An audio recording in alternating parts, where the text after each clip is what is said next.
اللهم صل على محمد وآل محمد.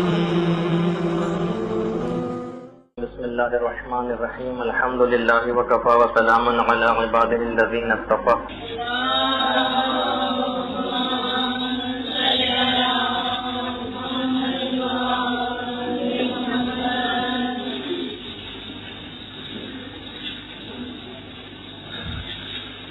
موت اور اس کی تفصیلات، اس موضوع پر آج ہماری 10ویں نشست ہے.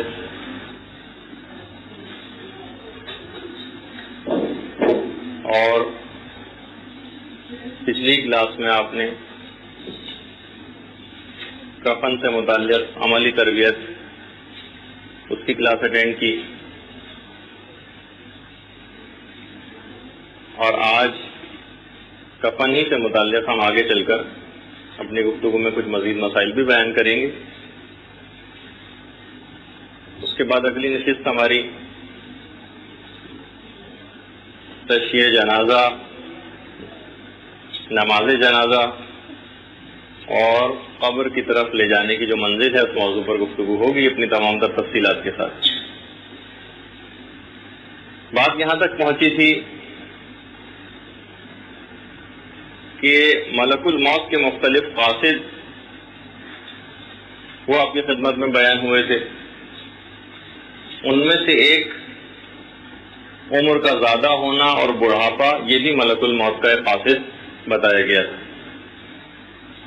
بہت سی روایات اس بارے میں بھی آئی ہیں کہ حضرت ابراہیم علیہ السلام سے پہلے بڑھاپا اس انداز سے نہیں ہوتا تھا. لوگوں کی عمریں تو بڑھ جاتی تھیں لیکن جسمانی اعتبار سے ان میں کوئی تبدیلی رونما نہیں ہوتی تھی. باقاعدہ علل الشرائع میں شیخ صدوق نے ایک روایت نقل کی ہے کہ ایک دفعہ حضرت ابراہیم نے دیکھا کہ ان کی داڑھی میں کچھ بال سفید ہو گئے، تو کہا کہ پروردگارا یہ کیا؟ تو پروردگار کی طرف سے یہی جواب آیا کہ اے ابراہیم، یہ تمہارے وقار میں اضافہ کیا گیا. بہرحال شکر خدا، شکر پروردگار حضرت ابراہیم بجا لائے، اور ایک جملہ بھی اس وقت یہ بات کہی تھی کہ پروردگار تیرا لاکھ لاکھ شکر ہے کہ اتنی طویل عمر کے گزرنے کے بعد بھی میں نے اس دوران چشم زدن میں بھی تیری کوئی نافرمانی نہیں کی. جس طرح سے انسان پلک جھپکتے میں کتنا قلیل مدت ہے، اس اتنے قلیل مدت میں بھی کوئی نافرمانی میں نے تیری نہیں کی. اور مولا کائنات علی ابن ابی طالب علیہ السلام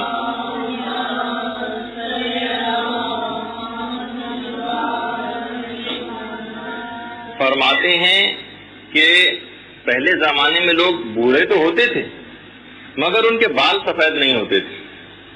مجمع عام میں جب باپ اور بیٹا اور دیگر لوگ جاتے تھے تو لوگ تمیز نہیں کر پاتے تھے کہ اس میں سے باپ کون ہے اور بیٹا کون ہے. پھر حضرت ابراہیم نے پروردگار عالم سے دعا کی اور اس کے نتیجے میں پھر خدا نے بڑھاپے کو خلق فرمایا یا پیدا کیا کہ انسان کے جسم میں ایسی تبدیلیاں رونما ہوں کہ جس سے پتہ چل جائے کہ کون شخص باپ ہے اور کون شخص بیٹا ہے. اسی طرح سے جس طرح بڑھاپا ملک الموت کا قاصد ہے، جس طرح سے ہم نے پچھلی بار گفتگو میں ذکر کیا تھا کہ اولاد کی اولاد کا پیدا ہو جانا یہ بھی ملک الموت کا قاصد ہے، اسی طرح سے بیماریاں بھی ملک الموت کے قاصد ہیں. اچھا، بعض اوقات بیماری ملک الموت کی قاصد ہوتی ہے اور بعض اوقات زندگی بچانے کا ایک ذریعہ بھی ہوتی ہے. بہت سی بیماریاں زندگی بچانے کا ایک ذریعہ بھی.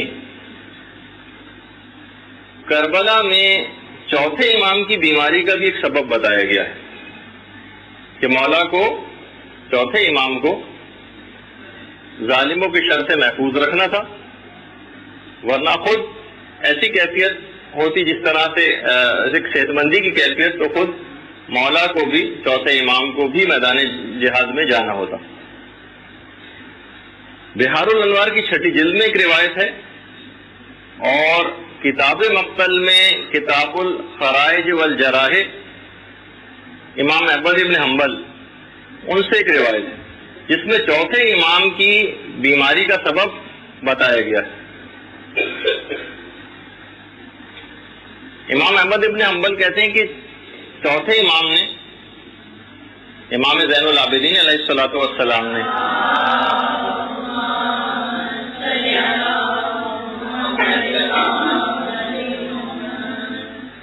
ایک زرہ پہنی، وہ زرہ ان کے جسم پہ بڑی تھی، تو امام نے اپنے ہاتھوں سے زرہ کا فاضل حصہ توڑ کر پھینک دیا۔ اس وقت کچھ لوگ امام کو یہ عمل کرتے دیکھ رہے تھے۔ اسی وقت، یعنی روایت میں جملہ ہے کہ امام کو نظر لگ گئی اور وہ بیماری میں مبتلا ہوئے، مشیت پروردگار یہ ہوئی، اور پھر اس کے بعد امام کی جو ظاہری زندگی ہے اس کے سامان مہیا ہوئے۔ تو بہرحال کبھی کبھار بہت سی بیماریاں موت سے بچانے کا ایک ذریعہ بھی ہوتی ہیں۔ بہرحال جو ہم تمہیدی گفتگو آپ کی خدمت میں پیش کر رہے ہیں ابھی، کہ موت کی حقیقت سے سب سے زیادہ ائمہ معصومین علیہم السلام واقف تھے۔ ایک عجیب و غریب روایت جو امام کے بیٹے، چھٹے امام کے بیٹے حضرت اسماعیل کی موت سے متعلق، روایت کا جملہ یہ ہے کہ امام کے پاس، چھٹے امام کے پاس اس وقت بہت سارے لوگ مہمان کے طور پر آئے ہوئے تھے اور دسترخوان لگنے والا تھا کہ اسی وقت امام کو اپنے بیٹے اسماعیل کی موت کی خبر ملی۔ امام، اب دیکھیے، اب جملہ، اب جو روایت کے جملے آ رہے ہیں ان کو آپ ذرا غور سے سنیے گا، تاکہ ایک ہیبتناک ایک تصور موت کا ایک تو وہ دماغوں سے دور ہو، اور دوسرا ایک جو خدا کی طرف سے حقیقت ہے اس کو انسان دلی طور پر قبول کرے، قضاء و قدر الہی کے اوپر راضی برضا رہنے کی۔ امام اپنے بیٹے اسماعیل کی موت کی خبر سن کر تھوڑا سا مسکرائے، اور اس کے بعد کہا دسترخوان لگاؤ۔ دسترخوان لگایا گیا، کھانا چنا گیا، سارے مہمانوں کو امام نے کھانے کے دسترخوان کے اوپر بٹھایا، اور اس کے بعد جتنا عام طور پر معمولاً امام کھایا کرتے تھے اس سے کچھ زیادہ تناول فرمایا، اور لوگوں کی طرف ڈشز کو بڑھاتے رہے۔ لوگوں نے جب کھانا ختم کیا تو مولا کی خدمت میں آیا اور کہا کہ ابن رسول اللہ، ہم تو کوئی بھی آثار غم آپ کے اندر نہیں دیکھتے، آپ کے بیٹی کا انتقال ہوا ہے۔ تو امام نے جملہ ارشاد فرمایا، کہا کہ میں ایسا کیوں نہ ہو جاؤں، کیونکہ اصدق الصادقین نے مجھے یہ خبر دی ہے کہ میں بھی ایک دن مر جاؤں گا اور تم بھی ایک دن مر جاؤ گے۔ تو وہ قوم جو موت سے واقف ہوتی ہے اور وہ ہمیشہ اس کو پیش نظر رکھتی ہے، اور وہ کسی کو موت آ جائے تو کوئی تعجب نہیں کرتی، بلکہ اپنے تمام امور کو خالق کو سپرد کر دیتی۔ تو امام نے اس بات کی طرف بھی احساس دلایا کہ یہ ایک ایسا پروسیجر ہے، یہ ایک ایسا نارمل روٹین لائف کے اندر ہم دیکھ رہے ہیں کہ ہر شخص کو جانا ہے، تو اس کے اندر اس انداز کی جزا و قضا کرنا، جس کا بھی ہم آگے چل کے مسائل میں بھی تذکرہ کرنے والے ہیں، یہ مکمل ثواب کو ختم کر دیتا ہے اگر اس انداز کی کا واویلا کیا جائے۔ اور ایک اور روایت میں چھٹے امام کے ایک بیٹے کی جب خبر انتقال کی ملی، بہت ساری ایسی روایتیں جس میں کم سے کم جو میرے مطالعے سے گزری اس میں 3-4 چھٹے امام کی اولادوں میں سے جب امام کے انتقال کی خبر ملی تو امام کے تاثرات کیا تھے وہ بیان ہوئے۔ چھٹے امام کو جب اپنے ایک چھوٹے بچے کی موت کی خبر ملی تو امام نے قدرے گریہ کیا، تھوڑا سا گریا، اور اس کے بعد اس بچے کی لاش کو اٹھا کر، میت کو اٹھا کر عورتوں میں لے گئے۔ اچھا، اس وقت عورتیں، گھر کی جو عورتیں تھیں، ذرا چیخ چیخ کے رونے لگی۔ امام نے ان کو چیخ چیخ کر رونے سے منع کیا اور اپنی قسم دی، اپنی قسم دے کر عورتوں کو چیخ کر رونے سے منع فرمایا۔ ابھی ہم آگے چل کر اس کے کچھ مسائل بیان بھی کرنے والے ہیں، گفتگو میں آگے چل کے بات آئے گی کہ معمول سے زیادہ کسی کی موت پر رونے میں آواز کو بلند کرنا یہ احتیاط واجب کی بنا پر حرام ہے زیادہ تر مراجع کے نزدیک۔ تقریباً اس وقت جتنے بھی مراجع ہیں ان سب کا فتویٰ یہی ہے، فتویٰ تو نہیں، سب کی احتیاط واجب یہ ہے کہ معمول سے بہت زیادہ آواز کو بلند کرنا یہ حرام ہے۔ البتہ قدر آواز کو بلند کرنا جو معمولاً جتنا رائج ہو اس کے اندر کوئی حرج نہیں۔ اور اس کے بعد امام اپنے اس بچے کو دفن کے لیے لے کر چلے اور چلتے چلتے یہ بات ارشاد فرمائی کہ کس قدر پاک اور منزہ ہے وہ ذات جو ہماری اولاد کو مارتا بھی ہے پھر بھی ہمارے دلوں سے اس کی محبت کم نہیں ہو جاتی بلکہ اس کی محبت اور شدید ہو جاتی ہے۔ چھٹے امام کو اپنی ایک بیٹی کے انتقال کی بھی جب خبر ملی تھی تو ایک روایت میں ہے کہ امام نے 1 سال تک اس کے اوپر نوحہ کیا تھا، 1 سال تک روتے رہے تھے۔ اور پھر ایک لڑکے کی جب انتقال کی ایک اور خبر ملی تھی تو اس میں بھی روایت میں ہے کہ امام نے تقریباً 1 سال تک اس کا غم منایا، مگر اسماعیل کا جب انتقال ہوا تو امام بہت کم روئے۔ جب آپ سے دریافت یہ بات کی گئی کہ مولا آپ نے 1 سال تک ان کا غم منایا، اسی کیا وجہ؟ تو امام نے کہا یاد کرو جب حضرت حمزہ کی شہادت ہوئی تھی تو پیغمبر اسلام نے کیا جملہ ارشاد فرمایا تھا؟ لیکن حمزہ لا بواکی لا، افسوس میرے چچا حمزہ پہ رونے والا کوئی بھی نہیں۔ تو تمام مدینے کی عورتیں اپنے اپنے شہداء کے لاشوں کو چھوڑ کر اور سید الشہداء حضرت حمزہ کے لاشے کے اوپر گئیں اور وہاں پر جا کر گریہ گزاری فرمائی۔ اکمال الدین و اتمام النعمہ میں شیخ صدوق نے اس روایت کو نقل کیا۔ تو دیکھیے رونا اور غم منانا یہ ایک الگ چیز ہے اور جزا و فضا کرنا یہ بالکل ایک الگ چیز ہے۔ ایک راوی تھا امام کا 11ویں امام حسن عسکری علیہ السلام کا،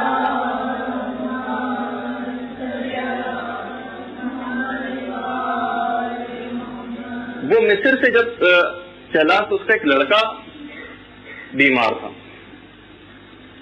اور دوسرا لڑکا بالکل ٹھیک تھا، 2 لڑکے تھے اس کے۔ امام حسن عسکری علیہ السلام کو اس نے خط لکھا اور خط کے اندر مولا سے گزارش یہ کی گئی، درخواست کی گئی کہ مولا میرا بیٹا شدید بیمار ہے، آپ اس کی صحت یابی کے لیے دعا فرمائیے۔ امام نے خط کا جواب لکھا اور کہا کہ تمہارا وہ بیٹا کہ جو کہ بیمار ہے یہ تو صحت یاب ہو جائے گا، لیکن تمہارے امور کا نگران اور وسیع جو دوسرا بیٹا جو بالکل صحت مند ہے وہ تمہارے گھر پہنچنے سے پہلے انتقال کر جائے گا۔ دیکھو تم جزا و فضا نہ کرنا اور صبر و ضبط سے کام لینا، ورنہ تمہارا مکمل طور پر یہ جو ثواب ہے یہ ضائع ہو جائے گا۔ اس میں بھی دیکھیے امام نے اس بات کی طرف نشاندہی فرمائی کہ انسان کا ثواب جو ہے وہ ضائع ہو سکتا ہے اگر وہ ایسے الفاظ استعمال کرے۔ ابھی وہ میں آگے چل کر مسائل سب جب اس کے بیان کروں گا تو وہ الفاظ بھی بیان کروں گا جو علماء نے حرام قرار دیے ہیں۔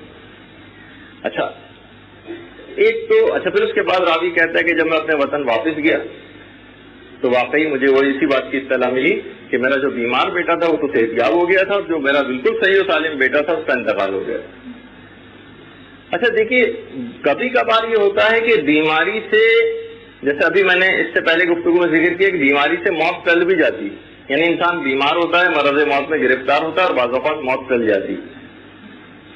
ایک دفعہ ایک راوی بیمار ہوا، 7ویں امام موسیٰ کاظم علیہ السلام کا صحابی تھا،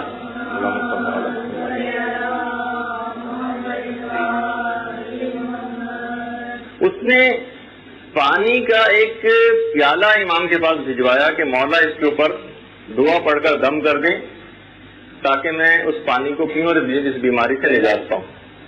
دیکھیے یہ جو پھونک مارنا کہ جس کو دم کرنا کہتے ہیں، اس کو آج کل کچھ نام نہاد روشن خیال قسم کے لوگ اس کو کوئی فضول اور بیکار چیز سمجھتے ہیں۔ 7ویں امام کی سیرت میں بھی یہ ہے کہ امام نے اس کے پیالے کے اوپر دعا پڑھ کے پھونک ماری۔ اچھا خود پھونک مارنا یہ بھی ایک اسلامی حکم ہے اور ائمہ کی سیرت میں چیز ملتی ہے۔ اچھا اس کو کچھ نام نہاد قسم کے پیر و فقیروں نے کچھ اور مذاق بھی بنا دیا ہے۔ خود میرے پاس ایک مریض تھے جو بیچارے چلنے پھر رہے تھے، معذور تھے، ان کو پتہ چلا کہ معذوری یہ جو فالج وغیرہ ہو جاتا ہے اس کا بہترین علاج مری میں ایک بابا صاحب ہیں ان کے پاس ہے۔ وہ بابا جو ہے وہ دم کرتے ہیں اور پھونک مارتے ہیں اور انسان ٹھیک ہو جاتا ہے. اب وہ بیچارے اتنی دور فالج زدہ وہ وہاں مری تک کیسے جائیں؟ اور بابا نے تو منع ہی کر دیا تھا کہ وہ نیچے کراچی تک آ نہیں سکتے. تو انہوں نے ایک حل سوچا اس کا. اچھا اب اس کے اندر اس قسم کے نام نہاد پیر جو ہوتے ہیں وہ اپنا ایک ذاتی لولا لنگڑا قسم کا اشتہاد بھی کرتے ہیں اور انہوں نے بھی کیا. انہوں نے کہا کہ ٹھیک ہے ایسا کرو، پھونک بھی ضروری ہے، اب ایسا کرو غبارے وغیرہ لے کر آؤ، میں اس کے اندر پھونک بھر دیتا ہوں، اس کے بعد وہ غبارہ دھاگے سے باندھ دیا جائے، اس کے بعد کراچی لا کے مریض کے منہ کے پاس وہ دھاگا کھول دیا جائے. تو اب بہت سے اس قسم کے بھی بہرحال ہوتے ہیں، لیکن میں جو بتانے والی بات تھی وہ یہ تھی کہ بہرحال یہ ایک ائمہ کی سیرت میں بھی یہ چیز ملتی. راوی کہتا ہے کہ میں نے وہ پانی کا پیالہ پیا کیونکہ امام نے کہا تھا کہ تم اس پانی کو پی لینا اور انشاءاللہ تم کو شفا ہو جائے گی. راوی کہتا ہے میں نے پانی پیا اور اس کے بعد مجھے اسہال ہوئے اور سارے جسم سے جو فاسد مادے تھے وہ نکل گئے اور میں صحت یاب ہو کر امام کی خدمت میں آیا. تو امام نے اس وقت ایک جملہ ان سے ارشاد فرمایا راوی سے، کہا کہ دیکھو تمہاری موت ایک مرتبہ آنے کے بعد دوبارہ آئی تھی، یعنی تم دوسرے مرتبہ مر کر زندہ ہوئے. یعنی مقصد امام کا بھی وہی تھا کہ تم اب اپنے آپ کو درست کر لو، کہ سمجھو کہ ایک دفعہ موت آ کر تمہاری ٹل چکی اور تم نے اب بھی اپنے آپ کو صحیح نہ کی تو دوسرا گویا تم کو موقع ملا ہے. جیسے کہ خود مولا کائنات کے ایک صحابی کے انتقال کی خبر شاید میں نے واقعہ آپ کی خدمت میں پیش بھی کیا تھا یا مجھے یاد نہیں رہا کہ مولا کے جب اپنے ایک صحابی کے انتقال کی خبر ملی جو کسی اور علاقے کے اندر کہ ان کا انتقال ہو گیا، ائمہ کے دیگر اصحاب نے بڑا افسوس منایا، ان کے لیے دعا بھی کی. کچھ عرصے بعد یہ خبر ملی کہ نہیں وہ تو زندہ ہیں، وہ پہلے والی انتقال کی خبر غلط تھی. اب امام نے مولا کائنات نے اپنے ان صحابی کو جن کے انتقال کی غلط خبر آئی تھی ان کو ایک خط لکھا، دیکھو تمہارے ایک انتقال کی خبر آئی، بعد میں جو دوسری خبر آئی اس نے پہلے خبر کی تکذیب کر دی، لیکن جلدی ایک خبر آئے گی جو پہلی والی خبر کی تصدیق کر دے گی.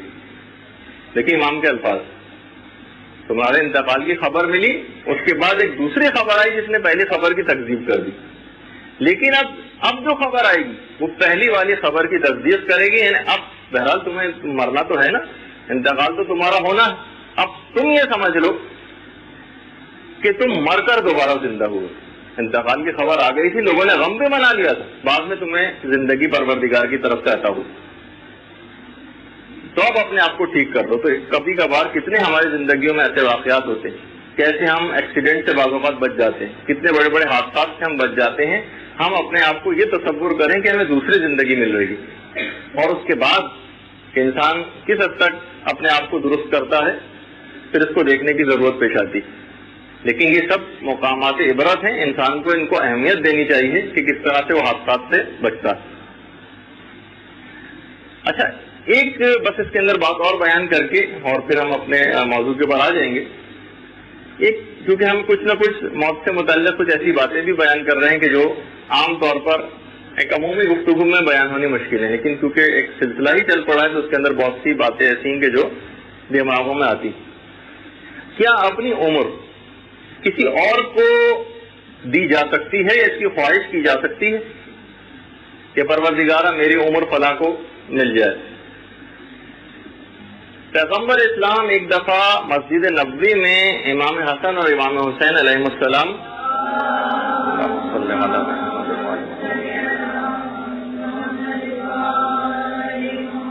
چھوٹے تھے دونوں امام، ان کے ساتھ مسجد نبوی میں تشریف لائے، صحابہ کا مجمع تھا. رسول اللہ نے ارشاد فرمایا کہ لوگوں مجھے اپنے ان دو بیٹوں سے اتنی شدید محبت ہے کہ میرا دل چاہتا ہے کہ میں اپنی عمر کو ان دونوں پہ تقسیم کر دوں. اچھا پیغمبر اسلام نے بھی اپنی عمر ان کی طرف دینے کا ایک رجحان ظاہر کیا. اچھا انبیاء کے واقعات میں بھی یہ چیز ملتی کہ یہ جو واقعہ آپ کے سامنے پیش کر رہا ہوں ہمارے چھٹے امام امام جعفر صادق علیہ الصلوۃ والسلام نے بیان کیا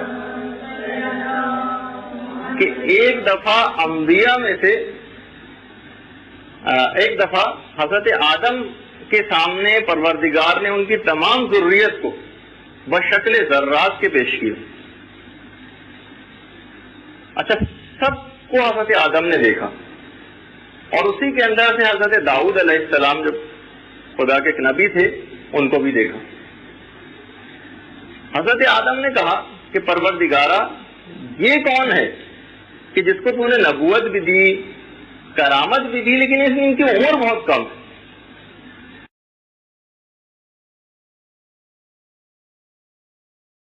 فرمایا آدم، یہ داؤد ہیں، ان کی عمر 40 سال ہے. ہاں، اگر تم اپنی عمر ان کو دینا چاہو تو تم دے سکتے ہو. حضرت آدم نے اپنی عمر میں سے 60 سال حضرت داؤد کے لیے ہبہ کیے، اور اس طرح سے حضرت داؤد کی عمر 100 سال کی ہوئی. ملک الموت نے ہبہ کی یہ تحریر حضرت آدم سے لکھوا لی. دیکھیے روایت میں چھٹے امام بیان فرما رہے ہیں. پھر حضرت آدم کی وفات کا جب وقت قریب آیا تو حضرت آدم کے دماغ سے یہ بات نکل گئی اور کہا کہ پروردگارا، میری عمر تو ابھی طویل تھی، باقی تھی، اتنی جلدی ملک الموت کیسے؟ تو ملک الموت نے اس وقت حضرت آدم کو وہ تحریر دکھائی جس میں انہوں نے 60 سال حضرت داؤد کے لیے ہبہ کیے تھے، اور اس کے بعد حضرت آدم فوراً اس تحریر کو دیکھ کر مان گئے اور ملک الموت نے ان کی روح قبض کر لی.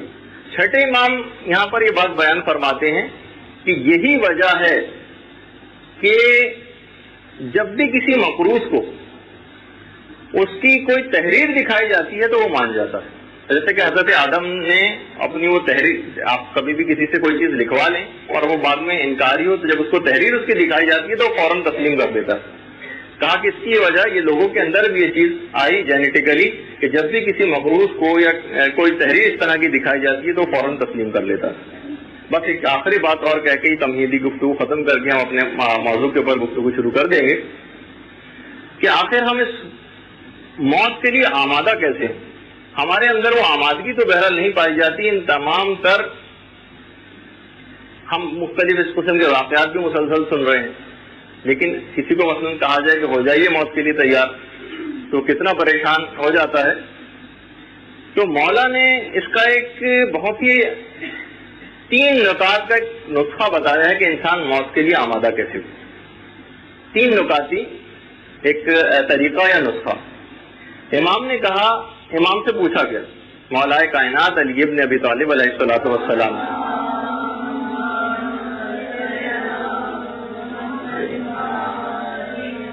مولا استعداد موت کیسے پیدا ہو، موت کے لیے آمادگی کیسے آئے؟ امام نے جملہ ارشاد فرمایا، اداء الفرائض و اجتناب المحارم واستعمال المکارم. تمام اپنے فرائض کو ادا کرو، واجبات پر عمل کرو، و اجتناب المحارم، گناہوں سے اپنے آپ کو بچاؤ، والاستعمال المکارم، اخلاق سے اپنے آپ کو آراستہ کر لو. ثم لا یبالی اوقع علی الموت فبقى الموت علیہ، بہار الانوار.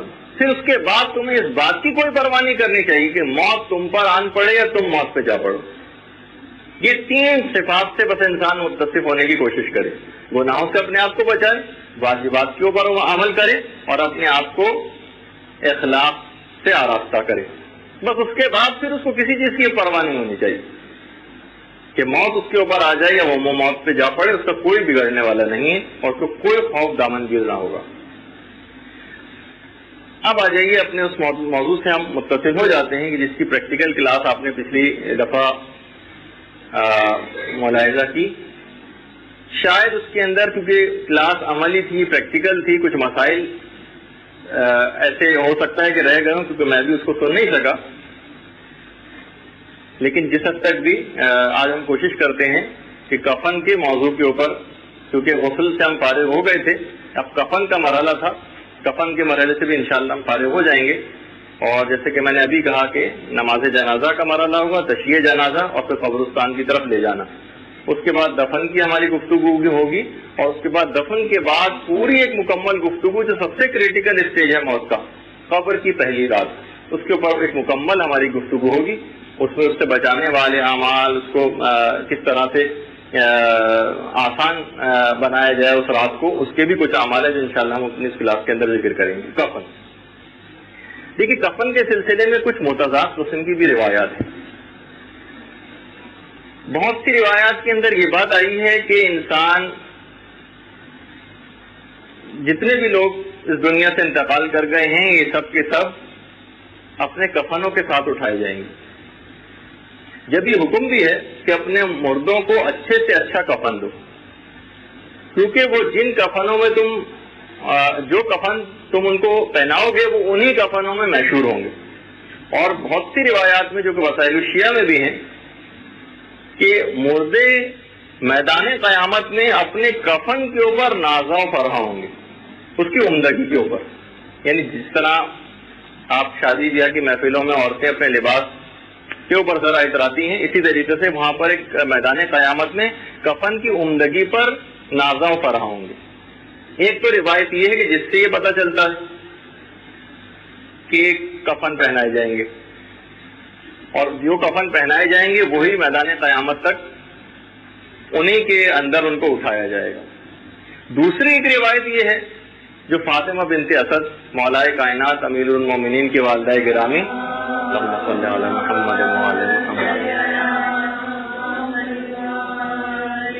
جو بہت پریشان ہوئی تھی اس بات کو سن کر کہ مردے برہنہ اٹھائے جائیں گے، تو پھر وہ مشہور روایت جو آپ نے سنی ہوئی، جس کا میں تذکرہ نہیں کر رہا، کہ پیغمبر اسلام نے اپنا کرتا فاطمہ بنت اسد کو دیا تھا۔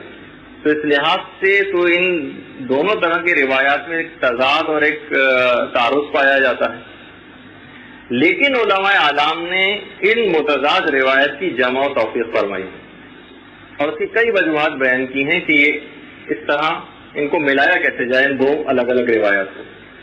پہلی وجہ تو یہ بیان کی گئی ہے کہ دیکھیے ہو سکتا ہے کہ یہ اختلاف جو ہے کہ کچھ لوگ کفنوں کے ساتھ ہوں گے، بہت سی روایت میں یہ ہے کہ کچھ یعنی کفنوں کے بغیر ہوں گے، تو علماء نے کہا ہو سکتا ہے کہ یہ لوگوں کے ایمان و کفر کے بنیاد پر یہ چیز ہو کہ مومن جتنے ہوں گے وہ سب کفن کے ساتھ اٹھائے جائیں گے اور کافر جتنے ہوں گے وہ سب برہنہ اٹھائے جائیں گے۔ اور کیونکہ کافروں کی اور بد کردار لوگوں کی تعداد ہمیشہ سے زیادہ رہی ہے اور مومنین کی تعداد کم رہی ہے، اس لیے تغلیباً بطور مبالغہ یہ بات کہہ دی گئی کہ گویا کبھی برہنہ اٹھائے جائیں گے۔ ایک وجہ تو یہ۔ اچھا، دوسری وجہ کہ دیکھیے جو عرصہ محشر ہوگا، جب ہم میدان قیامت کی بھی گفتگو کریں گے، اس وقت یہ بات آئے گی کہ اس میں مختلف حالات سے انسان کو گزرنا پڑے گا۔ علماء نے کہا کہ ہو سکتا ہے کہ کفنوں کے ساتھ مشہور تو کیے جائیں، لیکن قیامت کا خود دن ہی کئی ہزار سال کے برابر ہے، تو ہو سکتا ہے کہ اتنی مدت گزرنے کے بعد بشدت کہنگی وہ کفن پارا پارا ہو جائیں with the passage of time. ہو سکتا ہے کہ اس بات کی طرف بھی اشارہ کیا گیا، مثلا ایک کپڑا کتنی دیر تک چل سکتا ہے، ہو سکتا ہے کہ یہ اتنا ایک طویل عرصہ گزر جانے کے بعد بشدت کہنگی یعنی پرانا ہونے کی وجہ سے ایسا ہو جائے۔ تیسری وجہ علماء نے ایک اور بھی بیان کی کہ ہو سکتا ہے کہ لوگوں کے اپنے شرم و حیا کی بنیاد پر ان سے اس کے مطابق سلوک کیا جائے کہ جتنے بھی حیادار لوگ ہیں وہ کفنوں کے ساتھ مشہور ہوں گے، اور جو اس دنیا کے اندر خدا کی نافرمانی کرتے ہوئے کوئی حیا سے کام نہیں لیتے وہ برہنہ مشہور کیے جائیں گے۔ ہو سکتا ہے کہ ایک وجہ یہ بھی ہو۔ چوتھی وجہ یہ ہے کہ ہو سکتا ہے کہ سب کے سب لوگ عریاں مشہور کیے جائیں، لیکن اس کے باوجود بھی کسی کی پردہ دری نہیں ہوگی، کوئی کسی کو آنکھ اٹھا کر بھی نہ دیکھے گا۔ یوم یفر المرء من اخیہ وامہ وابیہ وصاحبتہ وبنیہ، کہ ہر شخص ایک دوسرے سے فرار اختیار کرے گا، ماں بیٹے سے فرار اختیار کرے گی، بھائی بھائی سے فرار اختیار کرے گا، ہر شخص اتنا اس کیفیت کے اندر گرفتار ہوگا، ہر شخص اپنے متعلق ایسا سوچ رہا ہوگا، جب اتنا اپنے متعلق ہر شخص نفسی نفسی کا جو وہ عالم ہوگا، اس وقت کسی کو دوسرے کے حالات کی کوئی فکر نہیں ہوگی، اس وجہ سے کوئی کسی کی طرف آنکھ اٹھا کے بھی نہیں دیکھے گا اور کسی کی بھی پردہ داری نہ ہوگی اگر عریاں بھی مشہور کیا جائے۔ اور چھٹے امام کا یہ جملہ بھی روایات کے اندر ملتا ہے، اپنے مردوں کے لیے اچھے سے اچھے کفن کا انتظام کرو، اچھے سے اچھے کفن کا، انہیں بہترین کفن پہناؤ کیونکہ وہی کفن ان کی زینت ہے، وہی کفن ان کی زینت ہے۔ اور جو مولا نے جو جملہ ارشاد فرمایا کہ کتنے ہی غافل ایسے لوگ ہیں کہ جو اپنے لیے کپڑے تیار کرتے ہیں پہننے کے لیے، لیکن وہی کپڑے ان کا کفن بن جاتے ہیں۔ کتنے ہی غافل لوگ ایسے ہیں جو اپنے لیے مکان بناتے ہیں اور وہی مکان ان کی قبر بن جاتا ہے۔ یعنی تو بہرحال مولا کے اس جملے کا ارشاد فرمانے کا مقصد یہ کہ انسان اپنی غفلت کی پٹی آنکھوں پر سے اتارے۔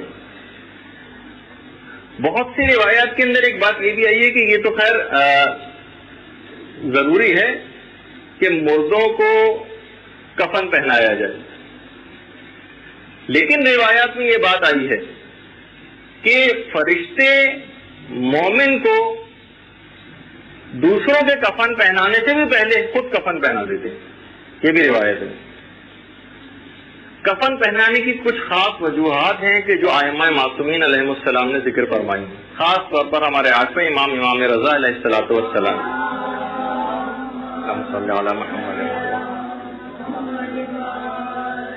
فرماتے ہیں کہ بغیر کفن کے صورت دیکھنے سے انسان خفی القلب ہو جاتا ہے، انسان کا دل سخت ہو جاتا ہے اگر اپنے مردے کو بغیر کفن کے دیکھے، اور کفن کے ساتھ دیکھنے سے اس کی محبت برقرار رہتی اور اس کی مرنے والے کی وصیتوں کا احترام کیا جاتا ہے۔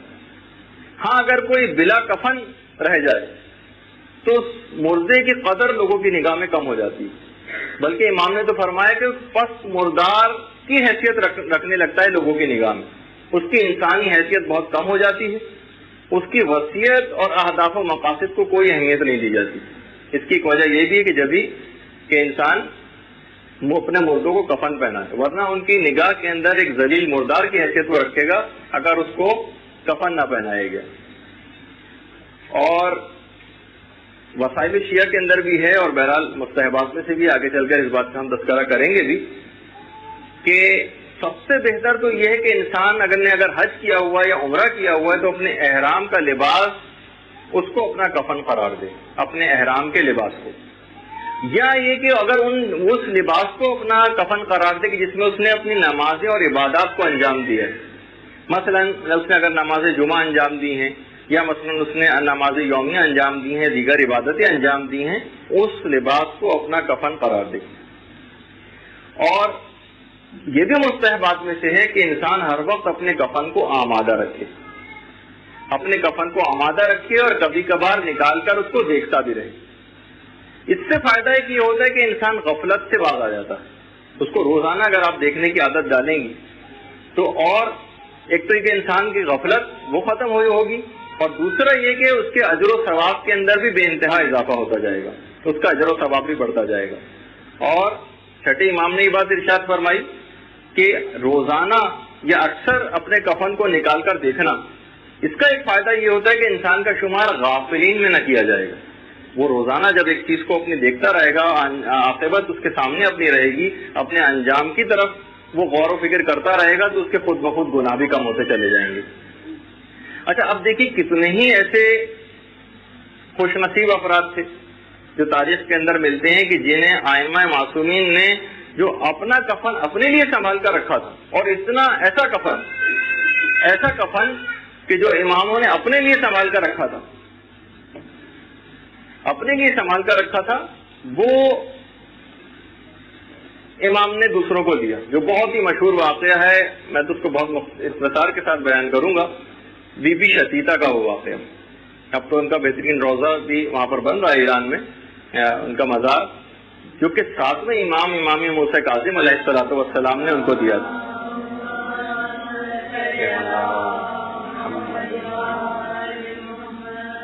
ساتویں امام کو شتیتا نے 1 درہم خمس کا بھجوایا تھا، 1 درہم، اور اپنے ہاتھ کا بنا ہوا ایک ازار امام نے اس کو قبول فرمایا، اور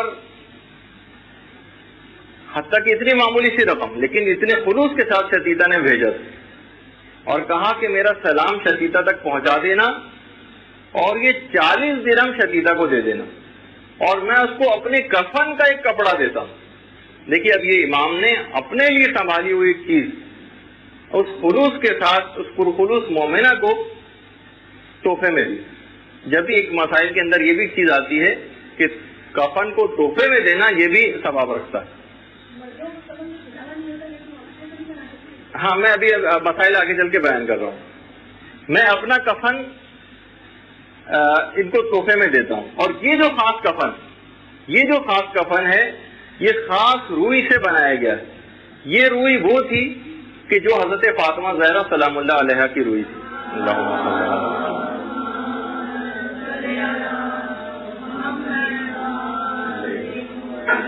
اور امام فرماتے ہیں ساتویں امام کہ اس کا جو سوت ہے وہ میری بہن اور امام ساجد کی بیٹی حضرت حلیمہ کے ہاتھ کا کاٹا ہوا, اور شتیتا سے کہنا کہ 19 دن کے بعد تم انتقال کر جاؤ گی اور تمہاری جنازے کی نماز میں خود پڑھانے آؤں گا.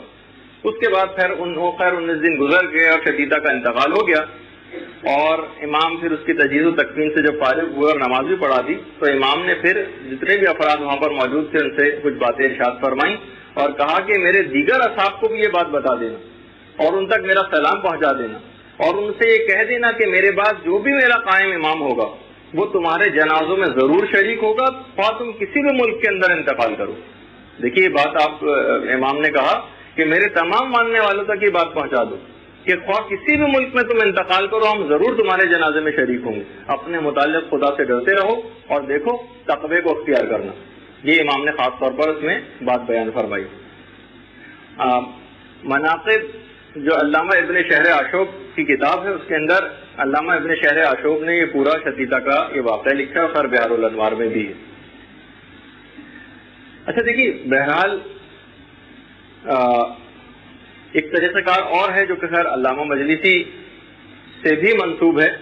علامہ مجلسی اپنے تمام عقائد کو لکھواتے تھے ایک کپڑے کے اوپر, اور اس کے بعد مومنین سے اس کی تصدیق کرواتے تھے, ان سے سگنیچرز لیتے تھے اور وہ تصدیق کرتے تھے کہ ہاں مجلسی ان عقائد کے اوپر یعنی علماء کی سیرت کے اندر سے یہ چیز رہی.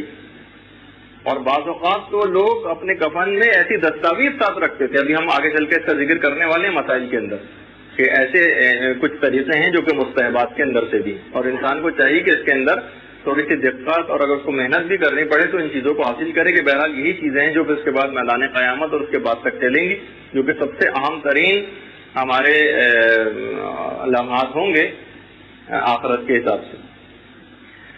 ہشام امام کے جو صحابی تھے وہ بیان فرماتے ہیں کہ جبل کے علاقے کا ایک بادشاہ چھٹے امام کے پاس ہر سال جب بھی حج پہ آتا تھا امام سے ضرور ملاقات کرتا تھا, چھٹے امام کے پاس آتا تھا. اور ایک دفعہ وہ آیا, کہا کہ مولا مجھے, اچھا امام یہ کرتے تھے کہ اس کو اپنے کسی بھی گھر کے اندر ٹھہرا دیتے تھے, وہ وہاں پہ رہتا تھا. اس کے بعد مدینے جب حج وغیرہ سے فارغ ہوتا تھا تو امام سے پھر دوبارہ ملاقات کے لیے آتا تھا اور پھر اپنے وطن واپس چلا جاتا تھا. بادشاہ تھا. ایک دفعہ اس کو کچھ زیادہ عرصے ٹھہرنا تھا تو امام کے پاس 10,000 درہم لے کر آیا اور حج پہ چلا گیا اور کہا کہہ کے چلا گیا امام سے کہ مولا اس کے لیے اس 10,000 سے میرے لیے ایک مکان خرید لیں, مجھے زیادہ عرصے رہنا ہے, ظاہر ہے میں بوجھ بننا نہیں چاہتا کسی اور جگہ جہاں ٹھہراتے ہیں, میرے لیے ایک مکان خرید دیجیے. وہ چلا گیا. جب حج سے واپس آیا اور آ کے پوچھا کہ مولا آپ نے مکان خرید لیا؟ امام نے کہا ہاں مکان خرید لیا, ہم نے جنت میں تمہارے لیے ایک مکان خریدا ہے, ہم نے جنت میں تمہارے لیے ایک مکان خریدا ہے. اور امام نے کہا کہ ہم اس کی ایک دستاویز بھی ہم نے تیار کر کے رکھی, اور اس کے بعد امام نے وہ دستاویز منگوائی اور اس دستاویز کے اوپر ایک جملہ تحریر تھا یہ کہ یہ مکان جس کو جعفر ابن محمد نے, امام جعفر صادق علیہ الصلوۃ والسلام نے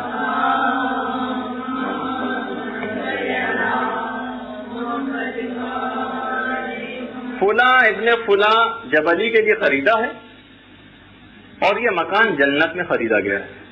اور اس مکان کی جو پہلی حد ہے وہ جناب رسول خدا ہے.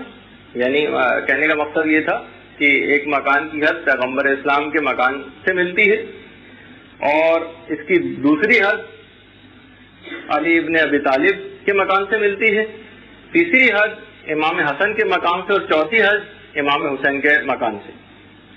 فوراً وہ بادشاہ جبلی کہنے لگا مولا میں اس خریداری کے اوپر بالکل راضی ہوں۔ امام نے بات بیان کی کہ تمہارے وہ جو 10,000 درہم تھے اس سے وہ تمام رقم ہم نے اولاد امام حسن اور اولاد امام حسین کے غربا میں تقسیم کر دی ہے۔ خدا امید ہے مجھے کہ خدا تمہارے اس صحیح کو قبول فرمائے گا اور جنت میں تم کو جگہ دے گا۔ اب یہ جبلی اس دستاویز کو سنبھال کے اپنے ساتھ اپنے گھر لے گیا۔ کچھ عرصے بعد جب یہ مرض موت میں گرفتار ہوا تو اس نے اپنے ورثاء کو قسم دے کر وصیت کی کہ اس دستاویز کو ضرور میرے کفن میں ساتھ رکھ دینا۔ دیکھیے ابھی ہم اس سے بھی مسائل بیان کرنے والے ہیں جس کی وجہ سے میں نے روایت بیان کی کہ کون کون سی چیزیں کفن میں ساتھ رکھی جا سکتی ہیں۔ امام سے لی گئی وہ دستاویز کفن کے اندر رکھ دی گئی جب اس کا انتقال ہوا، اور اس کے بعد جب اگلے دن اس کے ورثاء فاتحہ خوانی کے لیے اس کی قبر پہ گئے تو دیکھا کہ وہ دستاویز عین اس کی قبر کے اوپر رکھی ہوئی ہے، اور اس کے اوپر ایک جملہ لکھا ہوا ہے کہ خدا کی قسم جس چیز کا وعدہ امام جعفر صادق نے کیا تھا اس کو پورا فرمایا۔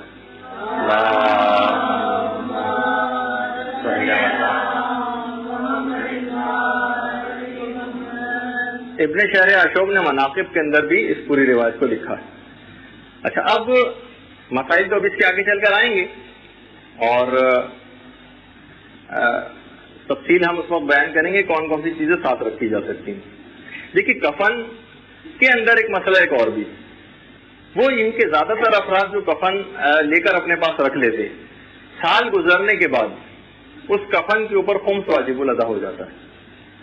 تو اگر کسی نے خمس اس کے اوپر نہیں نکالا ہے، اور ظاہر ہے کہ ابھی اس کے استعمال کی نوبت نہیں آئی کیونکہ وہ ابھی زندہ ہی ہیں، تو سال بھر سے پہلے اگر وہ استعمال ہو جاتا تو چلے کوئی بات نہیں تھی، ہم کسی کو تحفے میں دے دیتے، لیکن اگر وہ اپنے پاس سال بھر سے اوپر ہو گیا ہے تو پھر اس کا خمس نکالنا پڑے گا۔ اچھا، ایک بات اور، شاید تو آپ کی جو کفن کی پریکٹیکل کلاس ہوئی اس کے اندر یہ بات آئی ہو، جیسے کہ میں نے پچھلی دفعہ ذکر کیا تھا کہ اگر کفن نجس ہو جائے تو اس کو پاک کرنا ضروری ہوتا ہے، یا اگر پاک کرنا ممکن نہ ہو تو اتنے حصے کو کاٹ دینا ہوتا ہے۔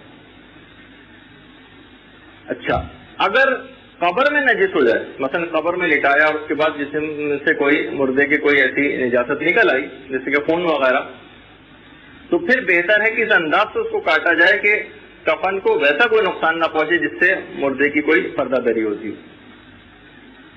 اور اگر دھونا یا کاٹنا ممکن نہ ہو اور تبدیل کرنا ممکن ہو تو بہرحال پھر تبدیل کیا جائے، بشرطے کہ مردے کی کوئی بہترامی نہ ہو۔ اگر بہترامی کا کوئی پہلو نکل رہا ہے تو پھر بہرحال پھر یہ عمل جائز نہیں ہوگا، لیکن عام طور پر اگر ایسی کوئی بہترامی کا پہلو نہیں نکل رہا ہے مردے کی تو اس کفن کو پھر تبدیل بھی کیا جائے گا اس قبر کے اندر ہی رہتے ہوئے، اگر کاٹنا بھی ممکن نہیں۔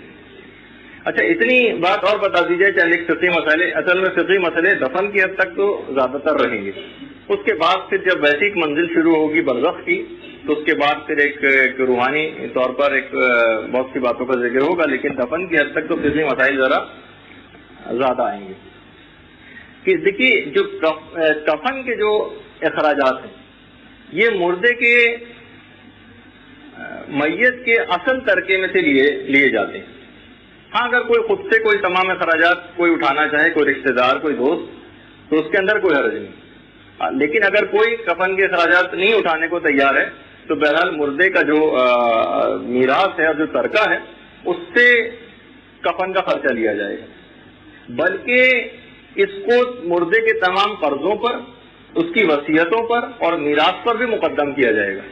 یعنی قرضے ابھی نہیں نکالے جائیں گے، پہلے ابھی وصیت کے اوپر عمل نہیں ہوگا، ابھی جائیداد تقسیم نہیں ہوگی، پہلے کفن کا خرچہ نکالا جائے گا۔ اور یہ جو کفن کا خرچہ یا تجہیز و تکفین کا جو خرچ ہے یہ مردے کی اپنی شان کے مطابق کیا جائے گا۔ دیکھیے ایک اس بات کی بڑی اہمیت ہے، شان کے مطابق کیا جائے گا، یعنی اگر وہ صاحب حیثیت ہے تو ذرا اس کے اوپر زیادہ خرچہ کیا جائے گا۔ حج کے سلسلے میں بھی ملتا ہے کہ حج میں بھی اگر کوئی شخص انتقال کر گیا، اس پر حج واجب الادا تھا اور وہ ایک غریب سا ایک آدمی تھا لیکن زندگی میں بہرحال حج واجب ہو چکا تھا، کسی وجہ سے حج نہیں کیا، تو پہلے حج میقاتی کروایا جاتا ہے۔ حج میقاتی کے معنی کہ مثلا 1,20,000 والا حج نہیں جو یہاں سے کیا جائے گا، بلکہ 50,000 کے اندر یا 40,000 کے اندر.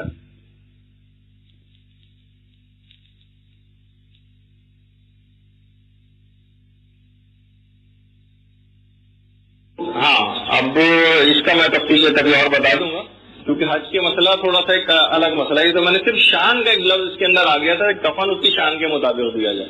ہاں، حج کے سلسلے میں کچھ مسئلہ تھوڑا سا الگ ہے، وہ آپ الگ سے ڈسکس کر لیجیے گا. ہاں، اگر دیکھیے کفن کے برابر بھی ترکہ موجود نہیں، یعنی بہت سے لوگ اتنے غریب ہوتے ہیں کہ دوسرا بھی کوئی فی الحال کوئی اس کا خرچہ اٹھانے والا نہیں ہے، تو پھر یہاں تک یہ جملہ ملتا ہے مسائل فقہ کے اندر کہ پھر اس کو اوریاں ہی دفن کر دیا جائے. یہ ایک روایت، یعنی جو مسائل ہیں کہ اگر کوئی اس کا خرچ اٹھانے کو تیار نہیں، تو مقصد کہنے کا یہ ہے کہ کفن پہنانا واجب ہے اگر کفن مہیا ہو، لیکن خود کفن کا اپنے مال سے لوگوں کو دینا یہ واجب نہیں، کیونکہ ابھی تو ہم صرف قانونی گفتگو کر رہے ہیں، تو اس وجہ سے آپ کے سامنے مسائل. ورنہ تو کسی بھی علاقے کے لوگوں کی شدید بدنصیبی ہے کہ کوئی مومن بغیر کفن کے ہی دفن ہو جائے. تو بہرحال مجھے ذوق کہتے تھے نا کہ اوریاں ہی دفن کرنا تھا زیر زمین، مجھے ایک دوستوں نے اور لگا دی کفن کی شاخ. تو بہت سے تو اس طرح کے شاعروں کے بھی جذبات ہیں کہ ہمارے اعمال تو ایسے ہیں کہ اصلاً تو بغیر کفن ہی کے دفن کرنا چاہیے تھا ہم کو. تو بہرحال تو حتیٰ کہ یہ جو مسئلہ بیان ہوا کہ کسی اور کو کفن دینا واجب نہیں ہے. ہاں، اگر کفن مہیا ہو تو کفن پہنانا ضرور واجب ہوتا، سوائے شوہر و بیوی کے معاملے میں. بیوی کے کفن اور دفن کی خرچے کی بھی ذمہ داری شوہر کی. ہاں، اگر کوئی اور مومن اس کا خرچہ دے دے تو بہرحال شوہر کے اوپر سے ثابت ہو جاتا ہے. اچھا، اسی طرح سے عورت کے کفن کی جو پریکٹیکل کلاس ہوئی ہوگی اس میں خیر وہ تو مشکل ہے کہ محمد بھائی کو مقنہ وغیرہ پہنایا گیا ہو، لیکن یہ کہ اس کے اندر مستحبات کے اندر سے ہے کہ عورت کو ایک مقنہ بھی پہنایا جائے. اور یہ وہ واحد موقع ہوتا ہے خاص طور پہ اگر عورت بے پردہ ساری زندگی گزارتی رہی جو فرشتوں کو ہنسانے کا سبب بنتا ہے. بہت سی روایت میں یہ بات آئی، آپ کی خدمت میں پہلے بھی عرض کی تھی کہ فرشتے 3 موقعوں پر ہنستے ہیں اور 3 موقعوں پر روتے بھی. ان میں جو 3 موقعوں پر ہنستے ہیں ان میں سے ایک موقع یہ ہے کہ وہ عورت جو کہ ساری زندگی جس نے بے پردگی کے عالم میں گزاری ہو، اب جب اس کو کوئی دیکھنے کو تیار نہیں، اس وقت اس کو مقنہ بھی پہنایا جا رہا ہے اور پردے کی اتنی زیادہ اس کی پابندی بھی کروائی جا رہی ہے اور کوئی کسی نامحرم کی نگاہ اس کے اوپر نہ پڑے، اس موقع پر فرشتے اس کو دیکھ کر ہنسنے لگتے ہیں کہ ساری زندگی اس نے ایسی گزاری، اب جب کوئی دیکھنے کو تیار نہیں تو اتنا احتیاط. اچھا، یہ بھی شاید اس وقت بات بتائی گئی ہو کہ بہرحال کفن کے اندر سلائی کرنا یہ مکروہ، حرام تو نہیں، حرام نہیں ہے کفن میں سلائی کرنا، لیکن کفن میں سلائی مکروہ. ہاں، اگر ضرورت پیش آ جائے کبھی کفن میں سلائی کی تو کوشش یہ کی جائے کہ کفن کے جو دھاگے ہیں ان سے ہی کام لیا جائے، الگ سے کوئی دھاگا لے کے سلائی نہ کی جائے. یعنی یہ بھی بہرحال بہتر والی چیز میں بتا رہا ہوں، واجبات والی تو نہیں، ورنہ تو کفن میں عام طور پر سلائی ہو سکتی ہے، البتہ کرائیے. اور اگر ضرورت پیش آ جائے سلائی وغیرہ کرنے کی تو کفن کے اپنے دھاگے ہی سے استفادہ کیا جائے. اچھا، جو شخص بھی اگر کوئی کفن پہنا رہا ہو کسی کو، اگر وہ شخص وہی ہے کہ جس نے غسل دیا تھا، عام طور پر ہوتا یہ کہ جو وصال ہوتا ہے وہی کفن وغیرہ بھی پہناتا ہے، تو اگر کفن وہی پہنا رہا ہے کہ جس نے غسل دیا ہے مردے کو، تو پہلے بہتر یہ ہے کہ وہ غسل مسح میت کرے، وضو کرے، اس کے بعد کفن دے. مستحب ہے، ثواب ملے گا اس کو، البتہ واجب نہیں ہے. پھر بھی غسل مسح میت، ورنہ تو اگر غسل مسح میت بھی واجب ہے تب بھی وہ کفن پہنا سکتا ہے، اس میں حرج نہیں ہے. لیکن کوشش یہ کر دیں کہ اگر غسل مسح میت کرنا ممکن ہے اس کے لیے، اور مثلا اس کے بعد وضو کر لے اور اس کے بعد پھر وہ کفن پہنائے. ہاں، اگر کوئی اور بھی شخص اگر کفن پہنا رہا ہے، خود وہ شخص نہیں کہ جس نے غسل دیا تھا، تو پھر بہرحال اس شخص کے لیے بہتر تو یہ ہے کہ وہ حدث اکبر و اصغر سے پاک، یعنی بہرحال اس نے اگر وضو وغیرہ کیا ہو یا غسل کیا ہو تو زیادہ بہتر. اچھا، اس میں ایک اور بات کی بھی ایک اہمیت ہے کہ یہ جو تجہیز و تکفین ہوتی ہے، کفن پہنانا اور جو دیگر چیزیں ہیں، اس کے سلسلے میں میت کے جو اولیاء ذکور، یعنی جو مرد اولیاء ہیں، مرد ولی جو ہیں میت کے، ان سب سب سے اجازت لی جائے. اچھا اب میں ذرا مختلف علماء کے ذرا مختلف فتوے ہیں، لیکن میں اب ان سب کو ملاتے ہوئے احتیاطاً یہ بات بتا رہا ہوں. بلکہ ایک سوال یہ بھی پوچھا گیا کہ یہ جو تجہیز و تکفین، کفن پہنانے کے لیے اجازت لینا، نماز جنازہ پڑھانے کے لیے اجازت لینا، کیا یہ مطلقاً اجازت ضروری ہے یا فقط ان کی رضامندی کا یقین کافی؟ باقاعدہ استفتاء کیا گیا علماء سے، فتویٰ پوچھا گیا کہ یہ بتائیے کہ کیا یہ اجازت مطلقاً واجب ہے، یعنی ضروری ہے، یا یہ کہ فقط ہمیں رضامندی کا یقین ہو تو بھی کافی ہے؟ مثلا اس کے میت کے ورثہ پھر رہے ہیں، ظاہر ہے وہ ان کی نیت بھی یہی کہ کفن پہنایا جائے، ان کی نیت یہی کہ نماز جنازہ پڑھی جائے، تب بھی کیا یہ فارمل جو پرمیشن ہے ان کی یہ لینی ضروری؟ جواب ہے کہ جی ہاں ضروری. یہ والی یعنی یہ نہیں کہ ہمیں صرف اطمینان اور یقین ہی کافی ہے کہ بھئی یہ تو راضی ہوں گے ہی کفن پہنانے پر، یہ راضی ہوں گے نہیں. علماء نے کہا کہ نہیں، مطلقاً یہ اجازت لینی ضروری.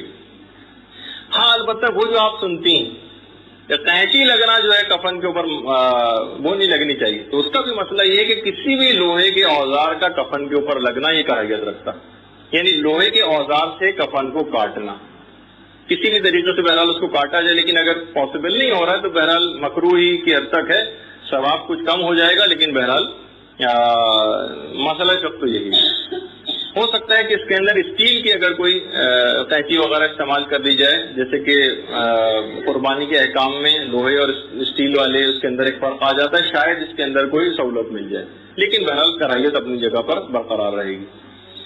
اچھا اب یہ جو ایک مسئلہ آپ کی خدمت میں بیان ہوا کہ یا تو حج یا عمرے کے احرام جو قرار دیا تھا اس نے، مثلا عورت کے لیے تو اس کا عام لباس جو وہ پہن کے گئی تھی وہی اس کا احرام کا لباس ہے، جو کہ عام قمیص شلوار وغیرہ جو عام طور پہ پہنا جاتا ہے، تو وہی اگر اس کے مستحب تو یہی کہ وہی اس کو سنبھال کے رکھے. لیکن اگر وہ لباس ضائع ہو گیا ہے، کہیں ادھر ادھر ہو گیا ہے، تو جس کے اندر اس نے عبادات کو زیادہ تر انجام دیا تھا، نمازیں پڑھی تھیں، دیگر عبادات انجام دی تھیں، اس لباس کو کفن کے لیے استعمال کیا جائے.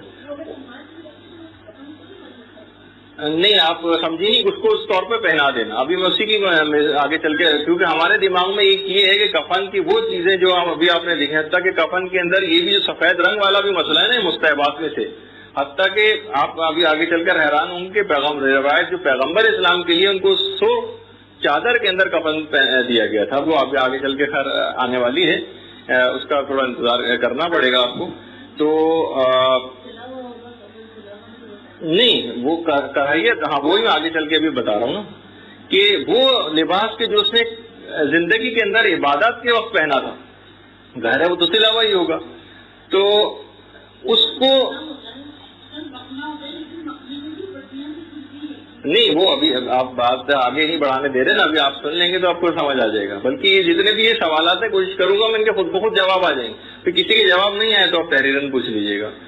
اس میں یہ ہے کہ جو نمازی کا جو جس میں وہ نماز پڑھا کرتا تھا اس کے اندر اس کو کفن دیا جائے. اس میں علماء نے ایک بات بیان کی کہ اگر اسی کے اندر اسے کفن دے رہے ہیں نماز والے لباس میں، تو پھر بہتر یہ ہے کہ اس کے بٹن اتار دیے جائیں. البتہ جو آستینیں وغیرہ جو سلی ہوئی اور چیزیں ہیں وہ اس کے اندر ویسے ہی لگی رہنے دی جائیں، اس سے فرق نہیں پڑتا. ہاں البتہ یہ بہتر ہے اور بعض اوقات مستحبات میں ہو جاتا ہے کہ اس کے بٹن اتار دیے جائیں. اچھا ایک اور بات اس کے اندر جو علماء نے خاص طور پر بیان کی ہے وہ یہ ہے کہ اگر آپ کفن خریدنے جائیں تو کفن کی خریداری کے وقت اس وقت بھاؤ تاؤ کرنے میں اور بارگیننگ کرنے میں سبگیری کرنا، شدت سے کام لینا، یہ مکروہ.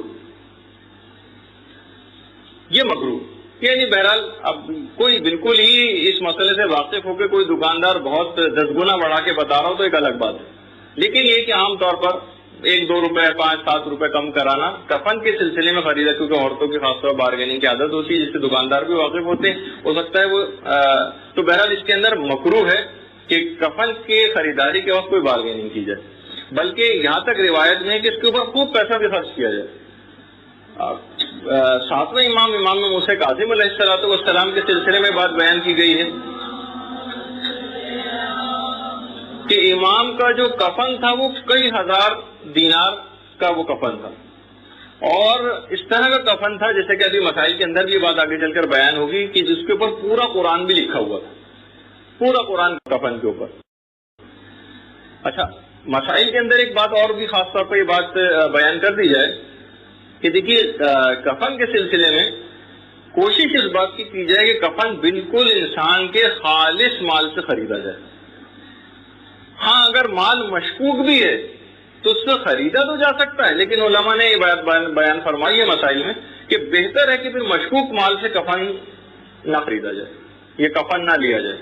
جو بالکل خالص مال، مثلا ہمارے پاس کچھ پروفٹ آیا، ہم نے کوئی کسی اسکیم میں پیسہ لگایا ہوا تھا، اب ہمیں شک سا ہو رہا ہے پتہ نہیں پیسہ شریعت کے تقاضوں کے مطابق صحیح ہے یا نہیں، کوئی ہم نے کاروبار میں ایسی ڈیل کی کہ جس کے اندر ہمیں شک پیدا ہو رہا ہے کہ یہ جو پیسہ ہمارے پاس آیا ہے یہ صحیح پیسہ ہے، یعنی کوئی بھی اس قسم کا کوئی مشکوک مال بھی اگر ہے اس سے کفن نہ خریدا جائے. بالکل انسان جس کے متعلق 100% یقین ہو کہ یہ بالکل خالص مال ہے اس سے کفن خریدا جائے. کفن حتیٰ کہ یہاں تک یہ بات ہے اکثر لوگ بلکہ پہلے مسئلہ بتا دوں کہ غصبی بھی کفن نہیں ہونا چاہیے. جیسے کہ ابھی بہرحال ایک لحاظ سے اگر دیکھیں تو وہ بھی اس کے اندر احکام تو اس انداز کے نہیں ہوتے، لیکن آ سکتا ہے وہ مسئلہ اگر کفن کے اوپر خمس نہ نکالا گیا. جب تک حق زہرا اور حق سعادت نکالا نہیں گیا تو وہ تو خود کسی اور لوگوں کا حق اس کے اندر موجود ہے اس کفن کے اندر. تو اس کا مطلب فقہی اعتبار سے تو خیر نہیں ہوگا، وہ انشاءاللہ اپنے موقع پر وہ بات بیان ہوگی. لیکن یہ کہ بہرحال اگر کوئی غصبی یا تو پیسہ غصبی تھا اس سے ہم نے کفن خریدا ہے، خود کفن ہی غصبی، مثلا گھر میں پڑا ہوا ہے کسی کے استعمال میں نہیں لیکن ہے کسی اور کی ملکیت، ہمیں دل میں یہ آیا کہ بھئی یہ چلو ابھی تو اس کے استعمال کی نوبت نہیں، فلاں رشتہ دار کا انتقال ہو، ہم نے وہ کفن اٹھایا اور دے دیا. یہاں تک اس خواہ مجبوری کی حالت ہی کیوں نہ ہو جائے، مثلا اس وقت کہیں کوئی کفن دستیاب نہیں، وہ فلاں صاحب کا کفن ہمارے پاس امانتاً رکھا ہوا ہے، تب بھی اس کفن کو ہم کسی دوسرے کو نہیں دے سکتے، چاہے اس بیچارے کو بغیر کفن کے کیوں نہ دفن کرنا پڑے. یعنی دیکھیے کسی کے مال کی جو مال غیر ہے اس کی اہمیت اتنی زیادہ ہے، بلکہ جو مسائل ہیں اس کے اندر آگے چل کر شاید کبھی اس بات کا تذکرہ ہے، بلکہ ابھی یہ تھوڑا اس کا ذکر کر دیا جائے کہ اگر قصبی کفن کسی کو دے دیا گیا، مثلا اس کے اوپر قرآن لکھا ہوا تھا، کوئی اس طرح سے مائے معصومین کے ذریعوں سے مس کیا ہوا تھا، کسی نے اپنے پاس لے کر رکھا ہوا تھا اور اس وقت وہ آدمی اویلیبل نہیں تھا کہ ہم اس سے اجازت لیتے اور ہم نے کفن لے کے پہنا دیا، بعد میں وہ آدمی آیا اور ناراض ہوا کہ میرا کفن کیوں استعمال کیا آپ نے بغیر اجازت کے، تو واجب ہے کہ قبر کو کھودا جائے اور اس کا وہ کفن جو غصبی اس کے جسم سے اتار کے دوسرا کفن اس مردے کو پہنایا جائے، لیکن یہ والا کفن اس کو واپس کرنا پڑے گا. یعنی اتنے مسائل کی اہمیت، اس سے اس بات کا بھی اندازہ ہوتا ہے کہ جو ہم اکثر اس میں لاپرواہ ہو جاتے ہیں دوسرے کے مال کو استعمال کرنے کے سلسلے میں. تو آپ نے دیکھا کہ کتنا اہم مسئلہ ہے قبر کا کھودنا. ابھی اس کے کبھی موقع ملا تو انشاءاللہ اس کے مسائل بیان کروں گا کہ کن موقعوں پر اجازت ہوتی ہے. شاید جب دفن ہو جائے میت اس کے بعد ایک دو مسئلے شاید قبر کو کھودنے کے اور کھولنے کے احکام ہم بیان کریں، تو اتنا زیادہ یہ اہم مسئلہ ہے. ہاں پھر کوئی حرج نہیں. اچھا کفن کے جو بھی ہم نے مسئلہ نجاست کا بتایا یہ بہت زیادہ کفن کے ساتھ پیش آتا ہے. لیکن کفن کے اوپر اتنی نجاست بھی معاف نہیں ہے جتنی عام زندگی کے اندر نماز کے دوران معاف ہوتی، جو انگوٹھے کی پور کے برابر جو ایک نجاست معاف ہے کہ اتنا اگر خون بھی ہمارے جسم کے اوپر تھوڑا بہت لگا ہوا ہے تو حالت نماز میں وہ معاف ہے. اتنی سی بھی اجازت یعنی کفن کا اتنا پاک ہونا ضروری ہے کہ جتنا عام حالات میں نماز کے لیے معافی ملتی ہے اتنی معافی کفن کے سلسلے میں نہیں ملتی. اچھا یہ بہتر ہے بہرحال کہ مستحبات میں سے کہ مرد ہو تو اس کے لیے امامے کا اضافہ کیا جائے کفن میں، عورت ہو تو اس کے لیے مقنے کا اور سینہ بند کا اضافہ کیا جائے، جو کہ آپ نے اس مسائل کے اندر پڑھا ہوگا. کفن کے لیے سب سے بہتر چیز یہ ہے کہ کفن سوتی ہو یا برد یمانی ہو تو زیادہ بہتر. البتہ برد یمانی کا مسئلہ یہ ہے کہ جو چادر یمانی جس کو کہا جاتا ہے، جو حدیث کسرا میں بھی آپ پڑھتی ہیں بالکسائی یمانی، تو اس کے اندر بھی یہ ہے کہ یہ زیادہ بہتر تو مسائل کے لحاظ سے یہی ہے. لیکن اس وقت یمن میں جو کپڑے کی انڈسٹری تھی وہ بالکل بند ہو گئی، تو برد یمانی کے نام سے جو چادریں اس وقت جتنی بھی اویلیبل بھی ہیں، حتیٰ کہ حج کے موقع پہ اکثر حاجی حضرات بہت زیادہ دقت سے کام لیتے ہیں، لیکن وہ ساری چادریں جعلی، بلکہ وہ پاکستان سے جاتی ہیں، ان کے اوپر مہرے وغیرہ لگ کے برد یمانی کی کہ یمن میں بنی میڈ ان یمن وغیرہ کی اس کی مہرے لگ کر وہاں سے واپس آ جاتی ہیں. تو یہ فی الحال جو برد یمانی کی جو چادر کے استحباب کا مسئلہ ہے یہ اب ممکن نہیں رہا تو اس لحاظ سے اب اس کا تو اب ختم ہو جائے گا. بہرحال کسی بھی صوتی کپڑے کے اندر کفن دینا یہ مستحب ہے. ہاں اگر یہ دستیاب نہ ہو برد یمانی تو پھر کسی بھی صوتی کپڑے میں دے دیا جائے.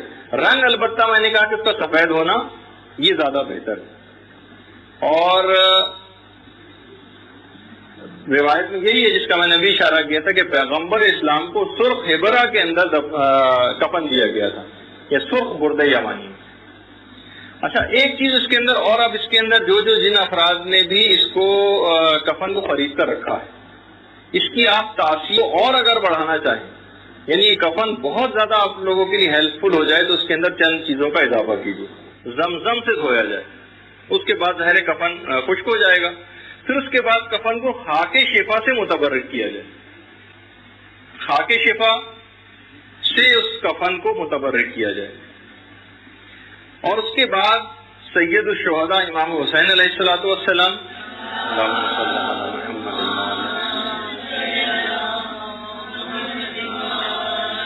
یا دیگر ائمہ معصومین علیہ السلام کی قبور سے یا ان کے ذریعوں سے اس کفن کو مس کیا جائے. اور یہ بھی مستحبات میں سے ہے کہ پورا قرآن کفن کے اوپر تحریر ہو. مستحبات میں سے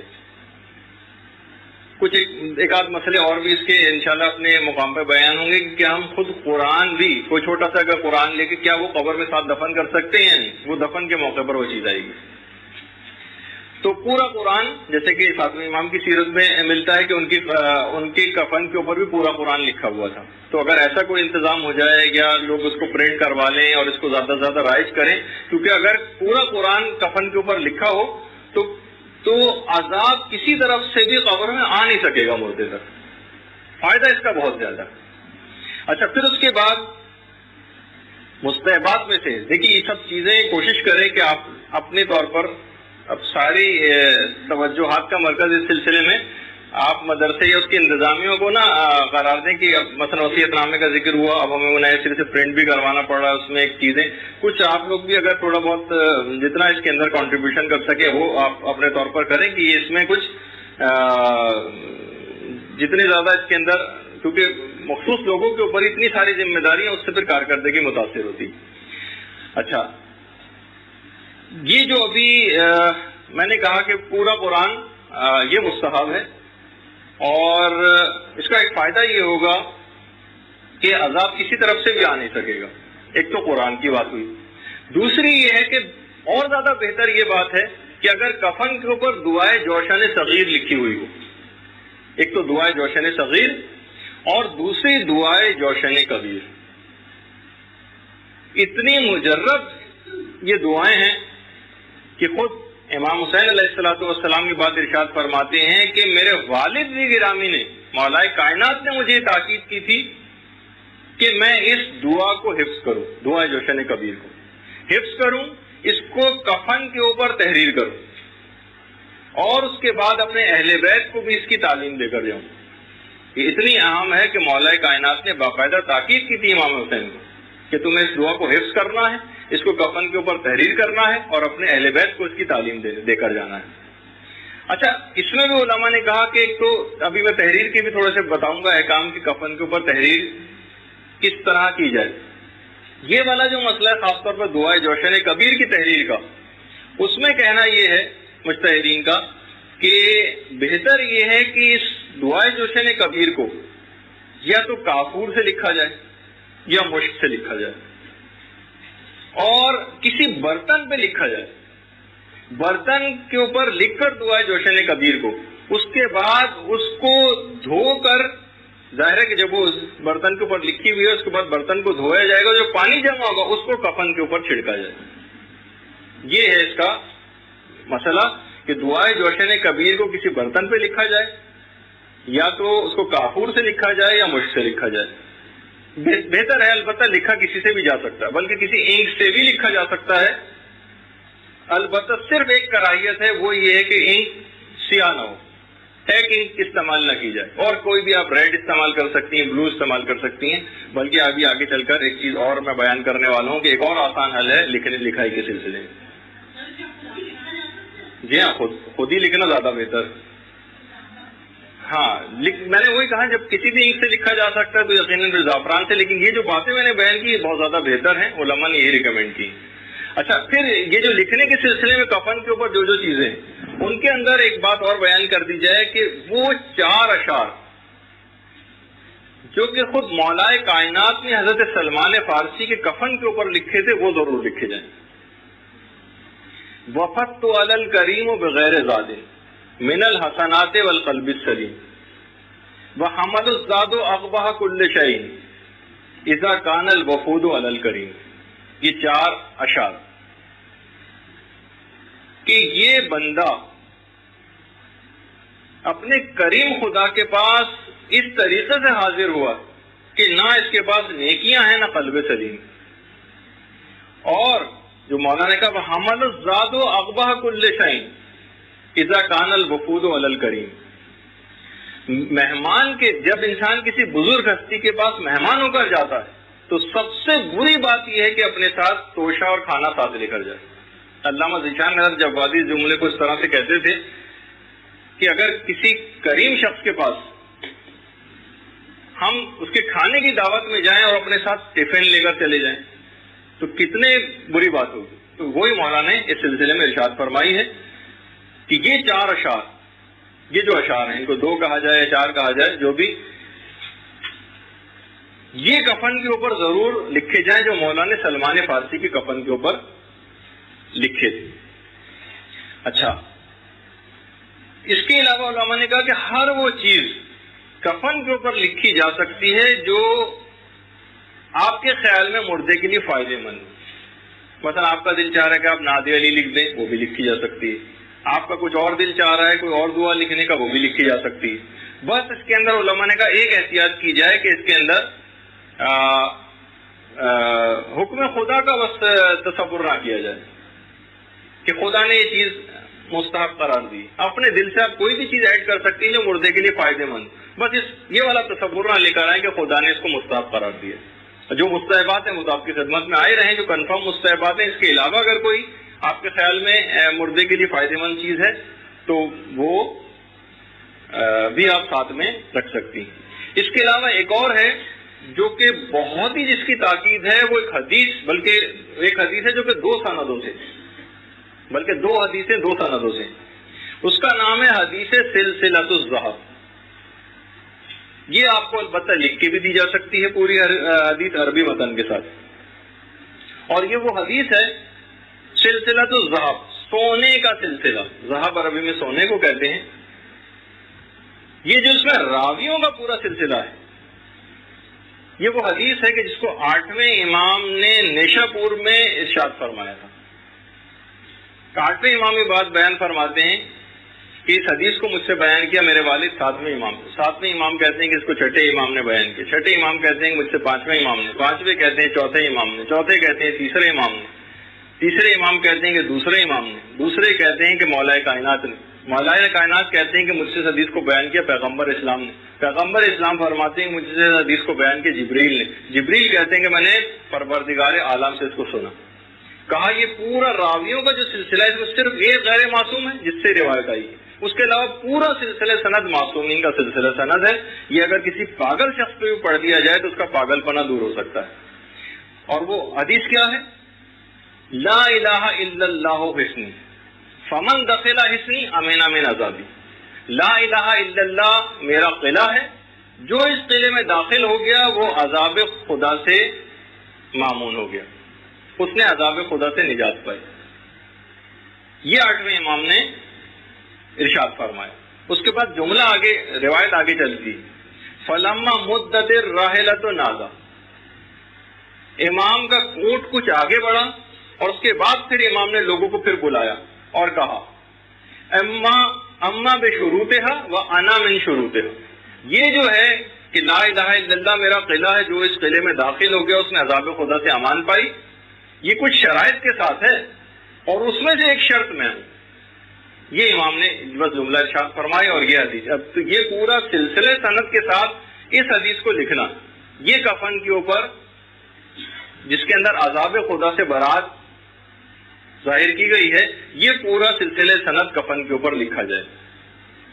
اچھا، ایک اور حدیث بالکل اسی طرح کی کہ جو کہ اس کو بھی سلسلۃ الذہبی کہا جاتا ہے کہ 8ویں امام نے اس حدیث کو فرمایا 7ویں سے یہاں تک کہ پہلے امام سے، اور پہلے مولا کائنات فرماتے ہیں کہ پیغمبر اسلام نے ارشاد فرمایا، پیغمبر اسلام کہتے ہیں کہ میں نے جبریل سے سنا، جبریل کہتے ہیں کہ میں نے میکائیل سے سنا، میکائیل کہتے ہیں کہ میں نے اسرافیل سے سنا، اسرافیل کہتے ہیں کہ ہم نے لوح و قلم سے پروردگار کا یہ ارشاد سنا۔ کیا ارشاد سنا؟ ولایت علی ابن ابی طالب حسنی فمن دخل حسنی امن من ناری، علی کی ولایت میرا قلعہ ہے، جو اس قلعے میں داخل ہو گیا وہ عذاب جہنم سے محفوظ ہو گیا۔ یہ والی درود بھیج دیجیے محمد والے۔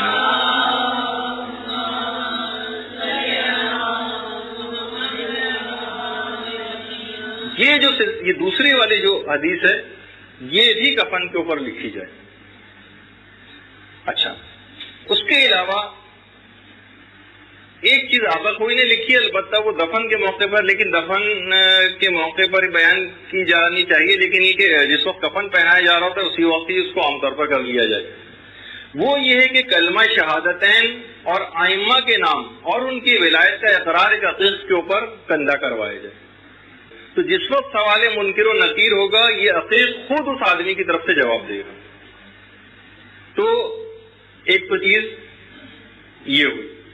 یہ جو بھی لکھنے کی جتنی بھی باتیں بیان ہو رہی ہیں اس کے اندر ایک بات اور خاص طور پر نوٹ کرنے کی ہے کہ ظاہر ہے وہ اینک کے جو چیز بھی آپ جس چیز سے بھی سب چیزیں لکھی جائیں گی اس اینک کے اندر اگر ائمہ کے قبور کی کچھ مٹی ملا دی جائے یا خاک شفا کچھ ملا دی جائے تو اور زیادہ اس کی اہمیت اور ثواب بڑھ جائے گا۔ اور یہ جو دعائیں ہیں یہ پانی اور مٹی کے ساتھ ملا کر بھی لکھی جا سکتی ہیں، بلکہ اپنی انگلی سے بھی لکھی جا سکتی ہیں، چاہے کچھ نظر بھی نہ آ رہا ہو سکتا ہے کہ یہ بھی ہو سکتا ہے کہ اپنی انگلی کو استعمال کر لیا جائے اور انک کے اندر ڈبو کے اس کو لکھا جائے، لیکن اگر ایسا نہیں بھی کر رہے، کوئی انک استعمال نہ بھی کرے تو اپنی انگلی سے بھی کفن کے اوپر اس طرح سے لکھا جا سکتا ہے۔ اچھا، البتہ اس کے اندر یہ بات بیان کر دی جائے جو کہ ابھی خیر ابھی آپ کی خدمت میں نے پیش کر بھی دی ہے اس کو، کہ بلیک انک بس استعمال نہ کی جائے۔ اچھا، اس کے علاوہ تقریباً تمام ہی علماء نے اس میں احتیاط واجب لگائی کہ اگر پروردگار عالم کے اسماء یا مثلا قرآن یا حدیثیں جس جگہ پہ بھی کفن کے اندر رکھی جا رہی ہیں وہ ایسی جگہ پر ہوں کہ جہاں ان کے نجس ہونے کا امکان نہ ہو۔ سب سے زیادہ بہتر یہ آیت اللہ سیستانی نے بھی اس کو لکھا اور دیگر علماء نے بھی کہ سب سے زیادہ بہتر یہ ہے کہ ایک الگ کپڑے کے اوپر لکھی جائے اور اس ایک الگ کپڑے کو یا تو سینے کے اوپر رکھ دیا جائے یا میت کے سر کے اوپر رکھ دیا جائے۔ یہ ایک چیز۔ اچھا، اس میں ایک بات اور بیان کر دی جائے کہ کفن کے اوپر عام جو پرفیوم ہوتے ہیں یا عام جو خوشبو ہیں عطر وغیرہ ان کو استعمال کرنا مکروہ ہے، عام مکروہ سوائے دو خوشبوؤں کے، یا تو کافور کی خوشبو وہ استعمال کی جا سکتی ہے کفن کے لیے، یا زریرہ جو خاص قسم کی خوشبو۔ آپ یہ شاید معلوم نہیں کہ خوشبو کون سی، روایت میں اس کا تذکر آیا ہے، جس طریقے سے جو ابھی سارے حاجی ماشاءاللہ سے آپ کے مدرسے کی بھی کتنی طالبات اور انتظامیہ کچھ افراد اور ہمارے سرپرست اعلیٰ مولانا غلام علی وزیری صاحب اس دفعہ سے تشریف لے گئے ہیں اور اب تو انہوں نے کل رات کو عمرے سے فارغ بھی ہو گئے ہوں گے، تو اس میں بھی خاص طور پر کچھ علماء نے یہ جملہ ارشاد فرمایا ہے کہ خانہ کعبہ کے پردے سے جو خوشبو آ رہی ہوتی، کیونکہ حالت احرام میں خوشبو کا سونگنا حرام ہے، نہ صرف کہ خوشبو کا سونگنا حرام ہے بلکہ خوشبو کا استعمال بھی حرام ہے، یعنی خوشبودار پان کھانا یہ بھی حرام ہے۔ تو بہرحال اس میں یہ مسئلہ ہے کہ جب خانہ کعبہ کے پاس جاتے ہیں اس کے پردے سے جا کر چمٹتے ہیں تو اس میں سے خوشبو آ رہی۔ بہت سے مراجع جن میں مثلا آیت اللہ کوئی بھی شامل تھے فرماتے تھے کہ احتیاط واجب کی بنا پر اس سے بھی اپنے آپ کو بچانا ضروری ہے۔ یعنی بہرحال اس کے اندر ایک خوشبو ہے، سوائے خلوق کعبہ کے ایک خاص قسم کی خوشبو تھی جو اب پتہ نہیں کہ خلوق کعبہ کس کو کہتے ہیں. خلوق خ لام باؤ قاف، خلوق کعبہ یہ خاص خوشبو تھی جو اب پتہ نہیں کہ کون سی خوشبو ہے، کہ یہ لوگ وہی خوشبو استعمال کرتے ہیں، کوئی اور خوشبو کے اندر غلاف کو خوشبو سے معطر کرتے ہیں، یہ اب پتہ نہیں. اس وجہ سے اس سے اپنے آپ کو بچانا ضروری ہے. احتیاط واجب کی بنا پر البتہ دیگر مجتہدین کی طرف رجوع کر کے بہرحال اس مسئلے سے بھی پیچھے چھوٹ جاتا ہے، اس خوشبو کو بھی سونگھ سکتے ہیں. لیکن بہرحال یہاں میں اس سے میں نے یہ چیز آپ کو ملائی کہ یہ زریرہ جو ہے یہ بھی پتہ نہیں کہ کون سی خوشبو، تو یا تو اب زریرہ اگر نہ ہو تو بہرحال کافور ہے، اور اگر کافور بھی اویلیبل نہ ہو تو بس پھر کوئی، کیونکہ یہ دو خوشبوئیں ان کے ساتھ نہ صرف یہ کہ مکروہ نہیں ہے معطر کرنا کفن کو، بلکہ مستحبات کے اندر سے ایک ہے، مستحبات میں سے. تو ایک تو چیز یہ ہوئی. دوسرا، کفن کے حاشیے کے اوپر، بلکہ نہ صرف یہ کہ کفن کے جو حاشیے اور کنارے ہیں ان پر، بلکہ مقنے کے جو کنارے ہیں اور بلکہ جو امامے کے کنارے اس کے اوپر بھی ایک عبارت لکھی جائے، ان فلاں ابن فلاں یا فلاں بنت فلاں یشہد ان لا الہ الا اللہ وحدہ لا شریک لہ وان محمد رسول اللہ وان علی والحسن والحسین، یہاں سے لے کر آخر امام تک ان کی گواہی لکھی جائے. پھر اس کے بعد ایک جملہ کا اور اضافہ کیا جائے، ان البعث والثواب والعقاب حق، یہ ایک چیز لکھی جائے.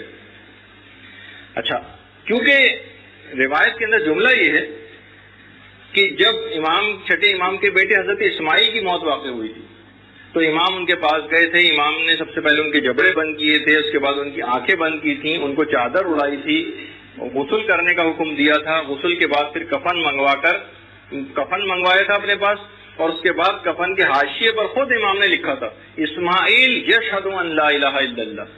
اسماعیل گواہی یہ دیتا کہ خدا کے علاوہ کوئی معبود نہیں. اچھا، اس کے بعد امام دفن تک قبر کے کنارے تک گئے، لیکن قبر کے اندر نہیں اترے، جس کی وجہ ہم اس وقت بیان کریں گے جب ہم دفن کے مسائل بیان کریں گے.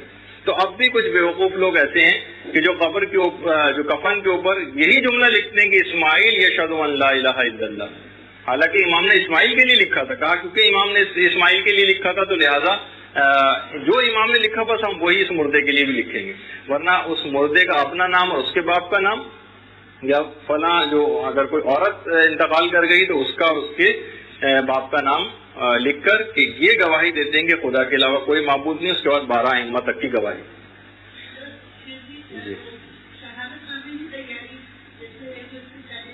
جی جی جی جی جی اب پہلے سے اگر کرا کے رکھ لیں تو وہ اور زیادہ اچھا ہے.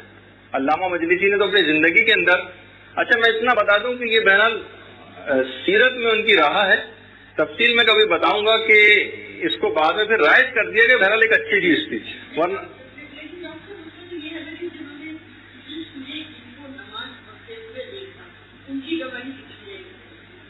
نہیں. وہ میں اس کا ایک خاص مفہوم بیان کروں گا جو نماز جنازہ جس وقت ہم بیان کریں گے نا، اللہم انا لا نعلم منہ الا خیرا، نماز جنازہ کا ایک جملہ کہ پروردگار میں نے اس کو سوائے خیر کے کچھ کرتے نہیں پایا، اس کو ہمیشہ خیر پر ہی پایا. تو اکثر علماء سے آیت اللہ گلپائگانی سے یہ سوال کیا گیا تھا، دیگر مراجع سے بھی. خیر موجودہ مجتہدین کا نظریہ بتا دوں، آیت اللہ گلپائگانی کا مسئلہ ایک تھوڑا سا الگ تھا. میں ابھی چلیں آپ کی بات نکل گئی ہے.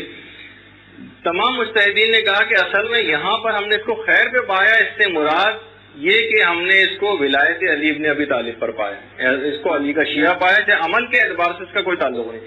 علماء سے یہ پوچھا گیا کہ یہ بتائی کہ ہم نے اس کو کتنے ہزاروں گناہ زندگی میں کرتے دیکھا، تو یہ جملہ کیا جھوٹ تو نہیں ہو جائے گا کہ ہم نے اس کو ہمیشہ خیر پہ ہی پایا؟ تو زیادہ تر علماء نے کہا یہاں خیر سے مراد عقائد کے اعتبار سے، عمل کے اعتبار سے نہیں.